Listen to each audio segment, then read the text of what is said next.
Morning children. आज हम पढ़ेंगे एक बहुत अच्छी स्टोरी और इसको आप लोग मुझे पूरी स्टोरी लिख करके दिखाएंगे और इसके बाद के जो वर्ड मीनिंग्स हैं, क्वेश्चन आंसर्स हैं, सारे मैं अभी बता देता हूँ और इसको पूरा करके आप लोग दिखाएंगे क्लास 2 से 5th तक के सारे बच्चे। ठीक है, तो सबसे पहले पार्ट का नाम हम देखेंगे अ ग्रीडी डॉग। ग्रीडी का मतलब होता है लालची, जिसको लालच होता है। ठीक है ना। और डॉग आप जानते हैं, डॉग का मतलब कुत्ता। There was a greedy dog. एक ग्रीडी डॉग था, लालची कुत्ता था। ठीक है ना।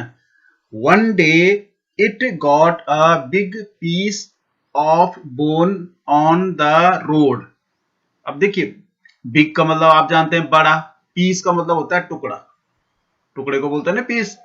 अब बोन का मतलब होता है हड्डी और रोड का मतलब सड़क। उस कुत्ते को सड़क पर एक हड्डी का टुकड़ा मिला। One day it got a big piece of bone on the road. एक दिन कुत्ते को सड़क पर एक बड़ा हड्डी का टुकड़ा मिला। वह खुश हो गया। हैप्पी का मतलब प्रसन्न होना, खुश होना। बिकेम का मतलब होता है होना, ठीक ना, बनना या मतलब होना, जो भी आप समझते हैं। तो वह जो है खुश हो गया। बिकम से बना बिकेम, सेकंड फॉर्म है। On its way, it was crossing the bridge over a river. अब देखिए, रिवर का मतलब होता है नदी, अब ब्रिज का मतलब होता है पुल। तो एक ऑन द वे मतलब वे का मतलब रास्ता, रास्ते में it was crossing the bridge over a river. वो एक क्रॉस का मतलब होता है पार करना, तो नदी के ऊपर एक पुल को पार कर रहा था। The water was clear and still. जो पानी था कैसा था? क्लियर का मतलब साफ और स्टिल का मतलब रुका हुआ। नदी का पानी जो पुल के ऊपर जा रहा था, जो नदी में पानी था वो रुका हुआ था और साफ था। The dog saw its own shadow in the water. Shadow का मतलब होता है छाया। उसने अपनी शैडो देखी, अपनी छाया। पर छाया होती है ना, जैसे हम पानी में देखते हैं, कहीं साफ थाली में आप पानी रखो, उसके ऊपर अपना चेहरा रखो तो वहां साफ दिखाई देता है चेहरा पानी में, जैसे शीशे में चमकता है। तो उसने भी पानी के अंदर अपनी छाया देखी, अपनी शेडो देखी। सौ सौ बना सी से, सी मनी देखना होता है और सौ मतलब देखा, सेकंड फॉर्म है। ठीक है ना। The dog thought that it was an another dog. उस कुत्ते ने सोचा। थॉट का मतलब देखो, थिंक से बना थॉट, सोचा। थॉट का मतलब होता है सोचा। उस कुत्ते ने क्या सोचा? That it was an another dog. Another का मतलब होता है दूसरा, कि उसने सोचा कि ये कोई दूसरा डॉग है, दूसरा कुत्ता है, क्योंकि उसने अपनी छाया देखी। ठीक है ना। The dog open its mouth to bark. Bark का मतलब होता है, देखो बेटा, भौंकना। कुत्ता बार्क करता है कि नहीं करता? भौंकता है। तो उसको गुस्सा आया उस कुत्ते को देख करके। The dog open its mouth to back bark. उसने अपना मुंह खोला भौंकने के लिए। ठीक है ना। The bone fell into the river. और जो बोन उसके पास थी, जो हड्डी थी, वो फेल बना। फेल का मतलब होता है गिर गई। फाल से बना, फाल का मतलब गिरना होता है। The dog opened its mouth to bark, the bone fell into the river. कुत्ते ने अपना मुंह खोला भौंकने के लिए और जो हड्डी थी उसके पास, the bone fell into the river, और हड्डी नदी में गिर गई। 10 10 का मतलब इस तरह, the greedy dog lost the piece of bone and became sad. इस तरह से उस ग्रीडी लालची कुत्ते ने क्या किया? अपना हड्डी का टुकड़ा लॉस्ट कर दिया, खो दिया मतलब। ठीक है ना। And became sad. और सैड का मतलब होता है दुखी, और वो तब दुखी हो गया कि मेरी हड्डी का टुकड़ा तो पानी में गिर गया। ठीक। We should not be greedy. अब इस कहानी का जो सार है, ये कहानी हमें सिखाती है कि हमें लालची नहीं होना है। We should not be greedy. Word एड शब्दार्थ ये आपने लिखने, लेकिन ये ऐसे नहीं लिखने, आपने अलग अलग लाइन पे, जैसे ग्रीडी एक मीनिंग है यहाँ पर था। आप अगर हिंदी में भी लिखना चाहो तो ठीक है, नहीं तो सीधा भी लिख सकते हैं। ग्रीडी का मतलब लालच, आगे वाली मीनिंग। ये बीच में छोड़ दीजिए, इसको लिखने की जरूरत नहीं है। ठीक। अब दूसरी मीनिंग है पीस। तो इसके आगे नहीं लिखना, आपने यहाँ पे लिखना है साफ साफ, PIECE। पीस का मतलब टुकड़ा। ठीक है। फिर ये तीसरी मीनिंग है ब्रिज। तो यहाँ तीसरी लाइन पे लिखनी है BRIDGE। बीच वाला छोड़ देना, आगे वाला लिखना। ब्रिज का मतलब पुल। बीच वाला केवल आपको जिसको पढ़ना नहीं आता उसके लिए है, ठीक है ना। आप लोगों को तो पढ़ना आता है, जहां पे नहीं आता है वहां पे देख लो। अब करेंगे ग्रामर, व्याकरण। All actions are called verbs. देखिए हमने नाउन पढ़ा था, जो नेमिंग वर्ड हैं दुनिया में जितने भी नाम हैं सारे नाउन कहलाते हैं। और एक्शन वर्ड उन्हें कहते हैं जहां पे कुछ एक्शन हो रही है। जैसे हम खाना खा रहे हैं तो एक्शन कर रहे हैं खाने की। तो जो हिंदी में जैसे खाना पीना सोना नहाना जाना आना हंसना खेलना ये सारी क्रियाएं हैं, तो इंग्लिश में भी इनको कहते हैं वर्ब। क्रिया को क्या कहते हैं? वर्ब। तो किसी काम को करना क्रिया कहलाता है। जो शब्द किसी काम को करने के लिए प्रकट किया जाता है उसको क्रिया कहते हैं। जैसे एग्जांपल दे रखा है यहाँ पे, इसको आपने ऐसे उतारना है, राम इज ईटिंग। अब देखो ईटिंग का मतलब खाना खा रहा है, तो यहाँ पे एक्शन हो रही है। तो जो ईटिंग शब्द है, ये जो राम देखिए नाउन है, और सॉरी राम जो है नाउन है और ईटिंग जो है वर्ब है, क्रिया है। In this eating is a verb, मतलब इसमें क्या है? ईटिंग वर्ब है। अब क्रिया विशेषण पढ़ेंगे। An adverb is a word which modifies the meaning of a verb or an adjective। ये क्रिया विशेषण है। जो एडवर्ब होता है वो क्रिया विशेषण जो है क्रिया की विशेषता बताता है, ठीक है ना।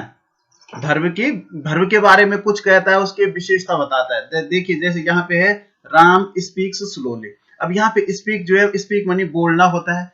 अब ये तो क्रिया है, वर्ब है। अब कैसे बोल रहा है? स्लोली बोल रहा है। तो जो स्पीक को मॉडिफाइज कर रहा है ये स्लोली कर रहा है, तो यहाँ पे स्लोली जो है एडवर्ब है। ये आपको समझना है, ठीक है। The lion roars loudly. अब रोअर्स का मतलब गरजना, ये तो वर्ब है, क्रिया है। अब कैसे गरज रहा है? लाउडली, मतलब जोर से गरज रहा है। तो वर्ब को मॉडिफाइज कर रहा है लाउडली, तो ये एडवर्ब है। He comes here daily. वह यहां रोज आता है। तो कम्स का मतलब आना, ये वर्ब है। अब इसको कब आता है? डेली आ रहा है। तो कम्स को के बारे में कुछ कह रहा है डेली, तो इसका मतलब डेली जो है एडवर्ब है। तो काइंड ऑफ एडवर्ब, एडवर्ब की विशेषताएं बताने प्रकार हैं। एडवर्ब ऑफ टाइम, जो टाइम के बारे में बताता है। कालवाचक क्रिया विशेषण। एडवर्ब ऑफ प्लेस, स्थानवाचक क्रिया विशेषण। अब आप लोगों के लिए एक्सरसाइज है, इसको पढ़ना आना चाहिए आपको। एक्सरसाइज, स्पेलिंग भी याद कर देना इसकी। Answer the following questions. ये जो नीचे क्वेश्चन लिखे हैं उनके आपने आंसर देने। पहले आपने साफ साफ लिखना है। Question 1, what did the dog find. Find money पाना। कुत्ते ने क्या पाया? कुत्ते को क्या मिला? तो इसके नीचे की लाइन पे लिखना आंसर, ANS। आंसर शॉर्ट में लिख रहा हूं। द DOG डॉग, DO लिखना, DOG dog found a piece of bone. कुत्ते को क्या मिला था? अ पीस ऑफ बोन, मतलब हड्डी का टुकड़ा। आप लोग राइटिंग बना के लिखेंगे, मेरी पेन से राइटिंग नहीं बनती। व्हाट डिड द डॉग सी। कुत्ते ने क्या देखा? तो इसका भी आंसर लिखेंगे। The dog saw its own shadow. Shadow का मतलब छाया, ठीक है ना। उसने अपनी छाया देखी। Where did the bone fall. हड्डी कहां गिरी थी? तो इसका भी आंसर लिखना। The bone fell into river.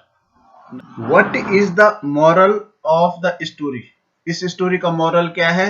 Last में लिखा है we should not be greedy. हमें लालची नहीं होना है क्या? तो वहां से उतार करके आप लोग लिखिए। देखिए यहां पे करना आपने fill in the blanks. Fill का मतलब भरना, ब्लैंक का मतलब खाली जगह, ठीक है ना। खाली जगह बने रही। सारे जो है ना एक्शन वर्ड है, मतलब वर्ब है, सारे वर्ब्स हैं और इनको भरना है। वर्ब्स मतलब जो किसी काम को करना बताते हैं। तो the sun in the east. East का मतलब पूरब में। तो सन पूरब में उगता है, तो उगने के लिए जो शब्द होता है वो राइजेस होता है। ये राइजेस बन रहा है। The sun rises in the east, ठीक है। Mother is food. तो मम्मी खाना पका रही है, तो पकाने के लिए कुकिंग शब्द आता है, तो यहाँ पे आपने कुकिंग पढ़ना है। The mother is cooking food. Rohan is football. तो देखिए रोहन फुटबॉल क्या कर रहा होगा, खेल रहा होगा, तो खेलने के लिए क्या आता है, प्लेइंग। तो यहाँ पे आपने लिखना है Rohan is playing football. We are on a picnic. Picnic, हम पिकनिक पे हैं, तो पिकनिक पे जाते हैं, तो यहाँ पे गोइंग आएगा। देखिए we are going on a picnic, ठीक है ना। द गर्ल इज, अब गर्ल इज क्या, या तो डांसिंग या तो क्राइंग, कुछ भी आ सकता है, लेकिन यहाँ दूसरा बेबी इज, तो बेबी तो ज्यादातर रोते हैं, तो यहाँ पे बेबी के लिए क्राइंग आएगा लास्ट में, CRYING। क्राइंग का मतलब रोना चिल्लाना। और डांसिंग, द गर्ल इज, यहाँ पे डांसिंग आ जाएगा, ठीक है। तो इसको आप लोग करिए। देखिए यहाँ पे आपने क्या करना है, मैच द कॉलम, इनका मिलान करना है। कॉलम एक ए है और एक कॉलम बी है। अब देखिए डॉग क्या कर रहा है, its own shadow, barking, bone, B greedy. यहाँ पे डबल ई होना है, ये ग्रीडी के नीचे GREEDY। तो इसमें कोई मैच नहीं कर रहा है, इसमें सबसे अच्छा मैच कर रहा है बोन, कि डॉग को क्या मिली, बोन मिली, हड्डी मिली। We should not be greedy, हमको लालची नहीं होना है।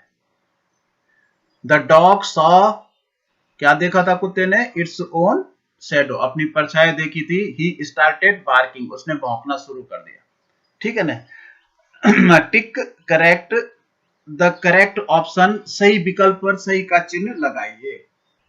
The dog found a piece of, dog को क्या मिला था, तो पीस ऑफ, देखो ब्रेड भी नहीं मिला था, चपाती भी नहीं मिली थी, बोन मिली थी, तो बोन के आगे आपने सही करना है। The bone fell into the, कहां गिरी थी बोन, तो इनटू द रिवर, रिवर में गिरी थी। द डॉग लॉस्ट, तो कुत्ते ने क्या खोया, बोन खोई, ठीक है ना। वी शुड नॉट बी, हमें क्या नहीं होना चाहिए, ग्रीडी नहीं होना चाहिए, तो ग्रीडी के आगे सही का निशान। Tick T for true and F for false. False का मतलब गलत या झूठ, और ट्रू का मतलब सच या सही, ठीक है ना। The dog found a piece of bone, तो कुत्ते को एक हड्डी का टुकड़ा मिला, तो सही है, तो इसके आगे हम ट्रू लिख देंगे, ठीक है ना, डैश करके लिखना। The dog was not greedy, कुत्ता लालची नहीं था, तो ये गलत है, तो एफ लिख देंगे। The bone fell into the river, हड्डी नदी में गिर गई थी, तो अगर सही है तो ट्रू लिखेंगे। द डॉग बार्क्ड, कुत्ता भौंका, तो ये भी ट्रू है। यहां पर है complete the sentences by adding verb, आपने वर्ब को अपनी तरफ से ऐड करना है। फादर इज अ कार, तो पापा कार, तो यहां पे होगा बाइंग।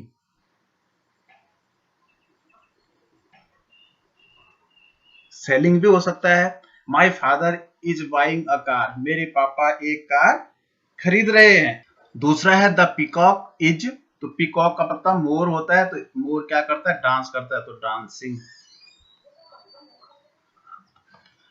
सोहन इज, कुछ भी लिख दीजिए आप, सोहन क्या कर रहा होगा, अगर खेल रहा होगा तो प्लेइंग लिख दीजिए, Sohan is playing. The baby is, बच्चा रोता है, तो बेबी इज क्राइंग।